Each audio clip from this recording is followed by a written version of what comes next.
So, Dr. Zakir, Ramadan is a month of opportunities. It's a month of blessed opportunities. What are the conditions that a person needs to have these deeds accepted by Allah subhanahu wa ta'ala? The basic two conditions are, number one is the intention. It should only be for Allah subhanahu wa ta'ala and no one else. Whatever deed you do, it should only be for Allah subhanahu wa ta'ala and no one else. This is very important. If this condition is not met, then all your deeds are wasted. And Allah subhanahu wa ta'ala says in the Quran, in Surah Bayyana, chapter number 98, verse number 5, it says that you worship none but Allah subhanahu wa ta'ala. And you do it only for Him and for no one else. It is further mentioned in Surah Insan, chapter number 76, verse number 9. It says that we have fed you for the sake of Allah subhanahu wa ta'ala, for the pleasure of Allah subhanahu wa ta'ala. We do not require any reward from you, nor do you require any returns. That means if you feed someone, it is for the sake of Allah subhanahu wa ta'ala, not seeking a reward or not seeking anything in return. This is a very important factor that we should note. All your actions should be for the sake of Allah subhanahu wa ta'ala. That's a very important factor. And further it's mentioned in the Quran, in Surah Shura, chapter number 42, verse number 20, that if you do a deed for the tilth, for the reward in the hereafter, Allah subhanahu wa ta'ala will multiply your reward, your tilth in the hereafter. And if you do a deed or any action for a reward in this world, Allah will give you the reward in this world, but you'll have no share in the hereafter.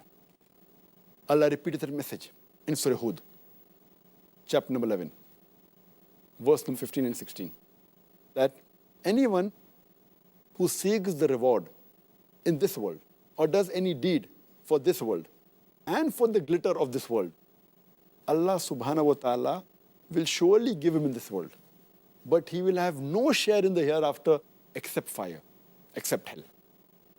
And all his deeds will not be useful in the hereafter. So therefore, whatever we do should be for Allah subhanahu wa ta'ala.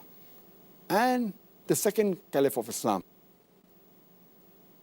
Hazrat Umar, may Allah be pleased with him, it's mentioned in Sahih Bukhari, volume number 1, hadith number 1, Hazrat Umar, may Allah be pleased with him, he said that the beloved Prophet Muhammad said, Innamal amala binniya, which means your deeds are judged on your intention. And the Prophet further said that all your actions are based on your intention.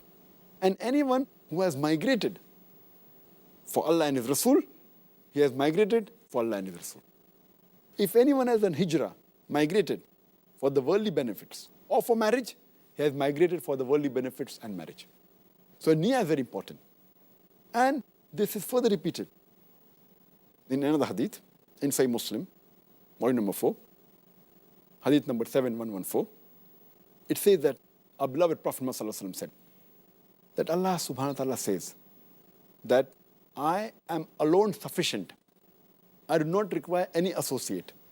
And if anyone does any deed for anyone else, as well as for me, I renounce that for the person who he has associated to. That means you can't do part of the deed for Allah and part for someone else.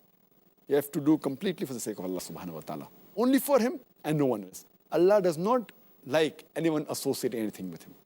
That's very important. So this is the basic point, that is the niyyah. The second point to be noted for our deed to be acceptable is that our deed should be based on the Sharia. It should be in accordance to Allah and His Rasul, accordance to the teachings of the Quran and teachings of our beloved Prophet Muhammad. It's mentioned in Sahih Muslim, volume number 3, hadith number 4267, where our beloved Prophet Muhammad said that if your deeds and actions are not according to our way, according to the religion of Islam, according to Quran and Sahih Hadith, then that is rejected. That means for your deeds to be accepted, it should be according to Quran and Sahih Hadith. And it's also mentioned in another Sahih Hadith of Abu Dawud, volume number 3, Hadith number 4950. Our beloved Prophet Muhammad said that he told the people that follow my example and the example of Khulafa Rashidin. That's the rightly guided caliphs. So if you follow them and cling to it with eye teeth, that means strongly follow it. The sunnah of the Prophet, my sunnah, the Prophet said that his sunnah, his way, and the way of the Khulafa Rashidin. That is rightly guided caliphs. So for a deed to be accepted, a niyyah should be only for Allah subhanahu wa ta'ala, and it should be according to the Sharia, Quran and